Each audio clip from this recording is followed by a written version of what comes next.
একের পর এক দুর্দান্ত অভিনয়ের মাধ্যমে বিনোদন অঙ্গনে নিজের শক্ত অবস্থান তৈরি করেছেন তাসনিয়া ফারিন।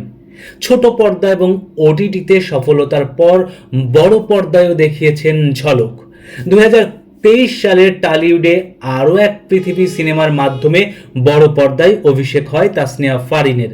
আর এবছর ঈদুল আজহায় দেশে মুক্তি পায় তার ইনসাফ সিনেমা। এবার ফারিনকে দেখা যাবে ঢালিউড কিং শাকিব খানের বিপরীতে। ইতিমধ্যেই ছোট পর্দার দুই জনপ্রিয় অভিনেত্রী সাবিলা নূর এবং তানজিন তিশা নায়িকা হয়েছেন শাকিব খানের বিপরীতে। তারপর থেকেই আলোচনা চলছিল তাসনিয়া ফারিনকে নিয়েও। এবার ফারিন ভক্তদের সেই আশা পূরণ হচ্ছে। তবে এই ঘটনার মধ্য দিয়ে শাকিব খানের দেওয়া একটি কথাও কিন্তু পূরণ হচ্ছে। 4 মাস আগে মেরিল প্রথম আলো পুরস্কারের মঞ্চে উপস্থাপনা করেছিলেন তাসনিয়া ফারিন। তার সঙ্গেও উপস্থাপক হিসেবে ছিলেন আফরান নিশো। একটা পর্যায়ে মঞ্চে পুরস্কার নিতে ওঠেন শাকিব খান।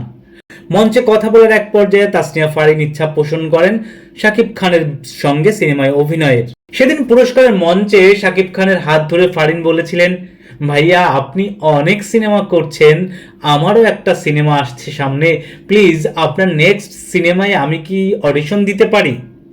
এরপর পাশ থেকে ফারিনকে উদ্দেশ্য করে আফরান নিশো সেদিন বলেন, তাই না, এখন তাকে দেখে কাজ করতে হবে।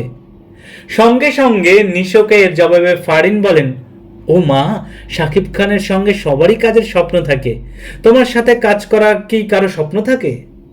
পাশ থেকে হাসি মুখে তখন ফারিনকে উদ্দেশ্য করে শাকিব খান বলেন, তোমার অডিশন লাগবে না। অবশেষে ফারিনের সেই সুযোগ এসেছে।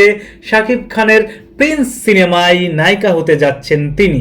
আবু হায়াত মাহমুদ পরিচালিত প্রিন্স সিনেমায় অবশ্য নায়িকা 3 জন।